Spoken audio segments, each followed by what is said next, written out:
नाजरीन व सामीन, एक ज़माने में एक बहुत अमीर नौजवान था और उसके वालिद लालो जवाहिर की तिजारत किया करते थे। अपने हल्का दोस्तों अहबाब में उसकी बात चलती थी और वो अपने दोस्तों के साथ इंतहाई एसार और मोहब्बत से पेश आता था। बदले में वो बेमिसाल अंदाज में उसकी इज्जत और एहतराम करते थे। दिन गुजरते गए, नौजवान के वालिद का इंतकाल हो गया और ख़ानदान बहुत गरीब हो गया। चुनाचे नौजवान ने अपनी खुशहाली के दिनों के पुराने दोस्तों को ढूंढना शुरू किया। उसे पता चला कि उसका सबसे प्यारा दोस्त, जिसकी वो तकरीम करता था, जिसके साथ उसे बहुत प्यार था, जो कभी उसकी बात को नहीं टालता था, बहुत ज़्यादा अमीर हो चुका है और बहुत ज़्यादा मोहल्लात और जायदाद का मालिक बन चुका है। चुनाचे वो उसके पास इस उम्मीद से गया ताकि वो उसे किसी नौकरी पर रख ले या फिर उसके हालात बेहतर करने का कोई रास्ता तलाश करने में उसकी मदद करे। जब वो महल के दरवाजे पर पहुंचा तो खुद्दाम व हश्याम ने उसका इस्तकबाल किया। उसने उनसे घर के मालिक से अपने ताल्लुकात और उनके दरमियानी पुरानी मोहब्बत का जिक्र किया। खुद्दाम गए और अपने मालिक को उनके जिगरी दोस्त के आने की खबर सुनाई। वो उठकर पर्दे के पीछे से एक ऐसे शख्स को देखता है जिसके कपड़े फटे हुए हैं और गुर्बत और फ़कीरी उसके चेहरे से आया हैं, लिहाजा उसने मिलने से इनकार कर दिया। अमीर दोस्त के खादिम उसे बताते हैं कि हमारा मालिक किसी से भी नहीं मिलना चाहता। बस वो महल से इस दर्द व अलम के साथ निकला कि कैसे ये रिश्ता महज मेरी गुर्बत के सबब मर चुका है और कैसे लोगों के दिलों से इक़्तिदार व मुरव्वत ख़त्म हो गई है। महल के करीब उसने देखा कि 3 लोग आपस में बहस कर रहे हैं, जैसे वो किसी चीज़ के बारे में इस्तफसार कर रहे हों। वो उनसे पूछता है कि वो किस बारे में बात कर रहे हैं। वो उसके वालिद का नाम लेकर कहते हैं कि फ़लाँ इब्ने फ़लाँ को ढूंढ रहे हैं। उसने उनसे कहा कि वो मेरे वालिद हैं और वो बहुत अरसा पहले फौत हो चुके हैं, जिस पर वो बहुत अफसुर्दा हुए। वो उसके वालिद की खूबियाँ बयान करते हुए कहते हैं कि उसके वालिद लालो जवाहिर के बहुत बड़े ताजिर थे। हमारे पास मरजान के कीमती टुकड़े हैं जो उसने अमानत के तौर पर हमारे पास छोड़े थे। चुनाचे उन्होंने मरजान से भरा हुआ एक बहुत बड़ा थैला उसके हवाले किया और चल दिए। उस नौजवान पर हैरत तारी हो जाती है और उसे अपनी आँखों और कानों पर यकीन नहीं आता कि वो उसे कैसे सच मान ले। लेकिन अब सवाल ये पैदा हुआ कि वो उसे कहाँ और किसको बेचे, क्योंकि उसके शहर में तो कोई भी ऐसा शख्स नहीं था उसकी कीमत अदा कर सके। लिहाजा वो किसी ताजर की तलाश में निकला। थोड़ी देर के बाद एक बड़ी उम्र की खातून से उसकी मुलाकात हो गई, जो शक्ल शुबाहत से नेक सीरत लगती थी। उस खातून ने उससे पूछा कि बेटा, मुझे आपके शहर में जौहरी की तलाश है, कहाँ मिलेगा? नौजवान ने पूछा कि आप किस किस्म के जौहर खरीदना चाहती हैं? खातून ने जवाब दिया, मुझे खूबसूरत पत्थरों की तलाश है, चाहे वो किसी भी किस्म के हों और उनकी कीमत कोई भी हो। नौजवान ने पूछा, क्या आप मरजान खरीदना चाहेंगी? उसने कहा, मैं बिल्कुल खरीदूंगी। नौजवान ने मरजान के कुछ टुकड़े थैले से निकाले और खातून के हवाले कर दिए। खातून ने जब कीमती पत्थर देखे तो हैरान रह गई और वो टुकड़े खरीद लिए और ये कहती हुई चली गई कि वो बाकी वाले टुकड़े खरीदने के लिए दोबारा आएगी। यूं नौजवान के हालात में बेहतरी आने लगी और उसकी तिजारत बहाल होने लगी। फिर उसे अपने दोस्त की याद आई जिसने बुरे हालात में उससे मुलाकात करना गवारा न की।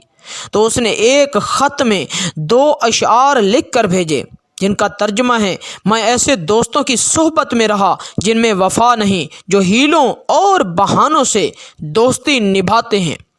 वो मेरी अमीरी के वक़्त मुझे इज्जत देते हैं और जब मैं मुफलिस हो गया तो वो जाहिलों वाला मामला करते हैं। जब उसके दोस्त ने ये अशार पढ़े तो उसने जवाब में 3 अशार लिख कर भेजे, जिसका तर्जुमा है, जहाँ तक 3 लोगों की बात है जो महल के बाहर मिले हैं, वो कोई हादसा नहीं था बल्कि एक चाल थी। जिस औरत ने तुमसे मरजान खरीदा वो मेरी माँ थी और तुम मेरे भाई हो और मेरी आखिरी उम्मीद भी। हमने आपको बुखलो कंजूसी के सबब नहीं वापस किया, लेकिन हमें खौफ था कि तुम हमारे सामने शर्मिंदा ना हो जाओ। नाज़रीन व सामीन, सुल्तान सलाहुद्दीन अयूबी रहमतुल्लाह अलैह के ज़माने में एक यहूदी औरत थी जो इस्लाम पर रिसर्च कर रही थी। उसने इस्लाम के बारे में बहुत कुछ सीखा, बहुत कुछ पढ़ा। एक सवाल जिसका जवाब उसे किसी से ना मिला वो ये था कि आखिर खंजीर के गोश्त में ऐसी क्या बुराई है जिसकी वजह से खंजीर का गोश्त खाना इस्लाम में हराम करार दिया गया है। सिर्फ यही एक बात थी जो उसको इस्लाम कबूल करने से रोक रही थी। अपने इस सवाल का जवाब हासिल करने के लिए वो सुल्तान सलाहुद्दीन अयूबी के दरबार में पहुंच गई और अर्ज़ किया, सुल्तान मुअज़्ज़म, मैंने इस्लाम के बारे में बहुत कुछ पढ़ा है और बहुत कुछ सीखा है, हत्ता कि मैं उस जगह पर आ खड़ी हूँ कि इस्लाम कबूल कर लूँ। लेकिन एक बात है जो मुझे इस्लाम कबूल करने से रोक रही है, और वो बात यह है कि इस्लाम खंजीर का गोश्त खाने से क्यों मना करता है। इस्लाम ने जिस चीज़ के बारे में मना किया है वहाँ उसकी दलील मिली है, लेकिन खंजीर का गोश्त हराम होने की क्या वजह है, इस बारे में मुझे अभी तक कोई मजबूत दलील नहीं मिली।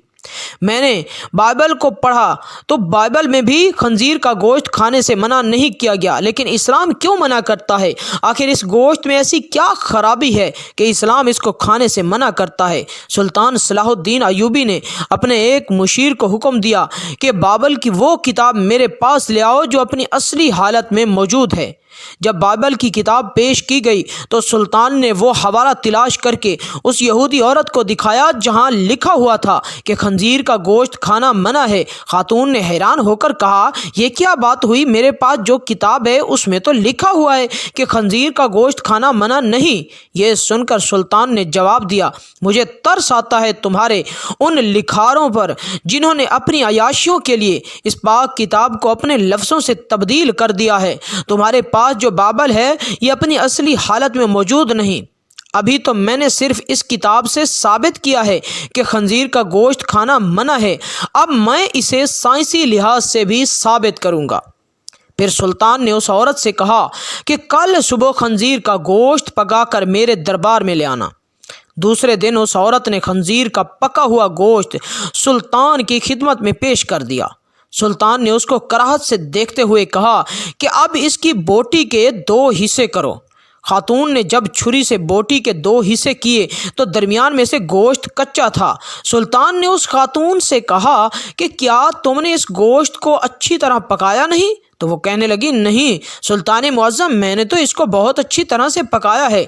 तो सुल्तान ने कहा कि अब तुम्हारी समझ में ये बात आ गई होगी कि ये हराम गोश्त है, इसे जितनी भी अच्छी तरह पकाया जाए ये दरमियान में कच्चा रह जाता है, और जब ये तुम्हारे पेट के अंदर जाता है तो बहुत सी बीमारियों का सबब बनता है।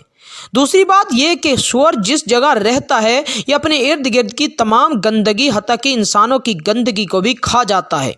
उसकी खुराक बहुत ही गलीज होती है, इस हवाले से वो गलाजत उसके गोश्त में भी शामिल होती है जो बजाते खुद बीमारियों का मंबा है। तीसरी बात कि जब सूअर की मादा किसी दूसरे सूअर के साथ जिनसी ताल्लुक़ कायम करती है तो ये उसे देखकर खुश होता है और फ़ख्र महसूस करता है, और ये बेगैरती की खसलत उसके गोश्त में भी पाई जाती है।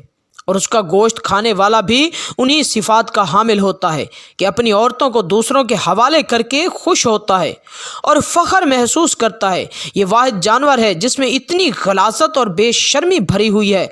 जब आप ऐसे जानवर का गोश्त खाएंगे जिसकी बुनियाद गलाज़त से भरी हुई है तो वो आपको क्या फ़ायदा देगा?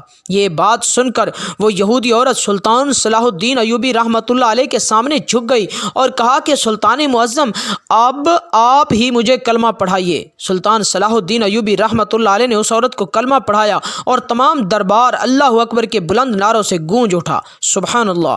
वीडियो अच्छी लगी तो लाइक कर दें। इस वीडियो देखने के लिए हमारे चैनल को सब्सक्राइब करके साथ वाले लगे बेल के आइकन को लाजमी प्रेस करें। अल्लाह हाफिज़।